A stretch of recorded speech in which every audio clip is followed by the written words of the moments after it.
Welcome to the Jag War Podcast, a show where we discuss all things related to Duval County's finest NFL football team, the Jacksonville Jaguars. Move 42, set, fight!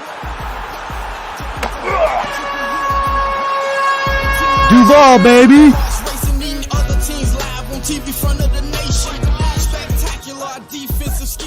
What's up, everybody? It's Andrew. It's been a while, but coming back at you with another episode of the Jaguar Podcast. And today we'll be doing a quick recap of the season. So let's get into it.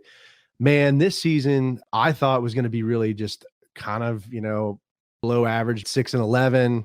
I was very, very surprised how this team performed. Doug Peterson did just an amazing job with this football team, establishing a culture and just really turning it around. The season going into it started off a little shaky, there with an opening loss against the Washington Commanders, and then some tough losses against teams like the Giants, the Eagles, Texans, Chiefs, and then the Colts there.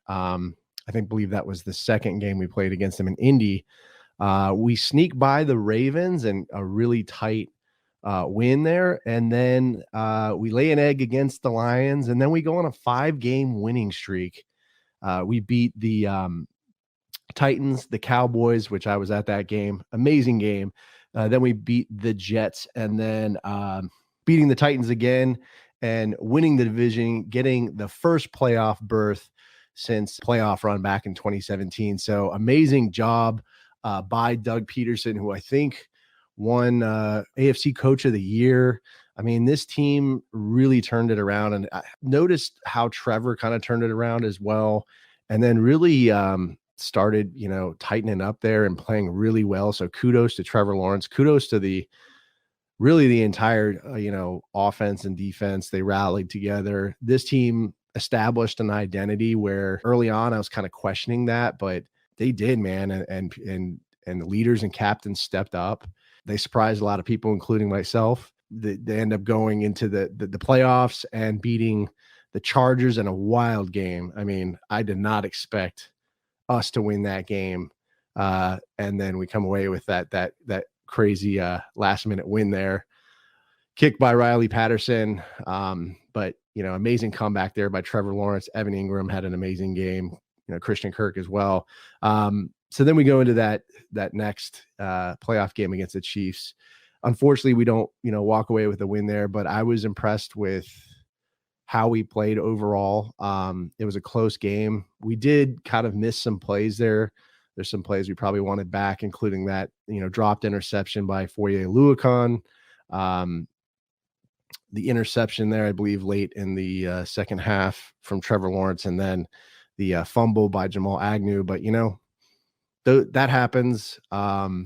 We kind of didn't catch a break there on those plays, but I'm still so proud of this football team. I'm so excited about where we're going. I think we're headed on a good, path and trajectory. I'm really excited about, what Doug Peterson has built, what Trevor Lawrence has built there with that offense and wide receiving core. The defense, what they've done to shutting down a lot of teams there, especially in the second half of the season.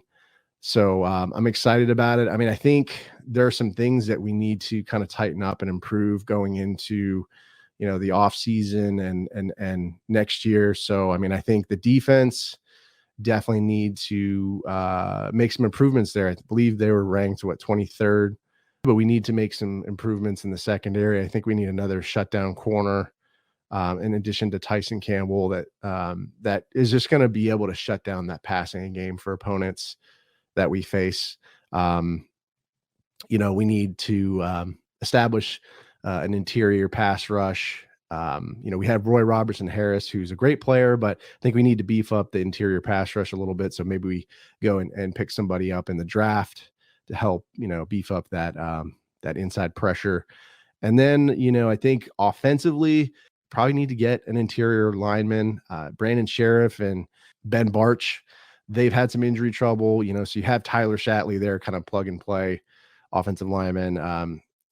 I don't see him permanently being the guy there at guard. I think he's more of a center, but he can play both positions, and that's a good thing. But I think we need to draft somebody, get some depth there at the guard spot so that we can have a little bit more stability there.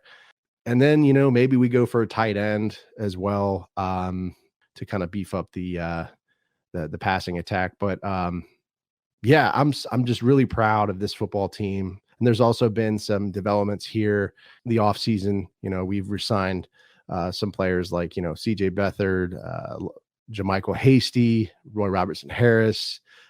We tagged Evan Ingram, and then Calvin Ridley's been reinstated. So I'll be doing episodes on these topics as well. But excited about this football team and excited to see how you guys feel about the Jaguars going into the 2023 off season and going into the draft, which I'll be doing, some more content on that. But let me know how you feel. Leave me a comment on the YouTube video or podcast episode. Hit the like button if you enjoyed this video. Always helps me with the YouTube algorithm, and subscribe to the channel. You guys stay safe, stay sane, stay healthy. Go Jags, and I'll see you next time.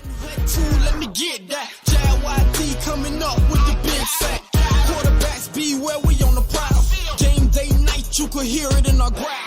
Intimidation on to keep their hearts racing, eating other teams live on TV front of the nation.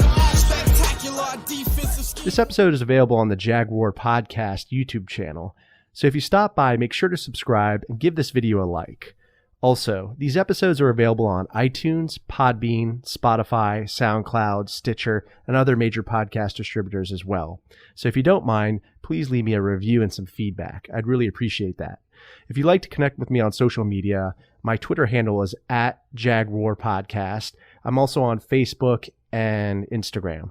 This is Andrew signing off. Cheers.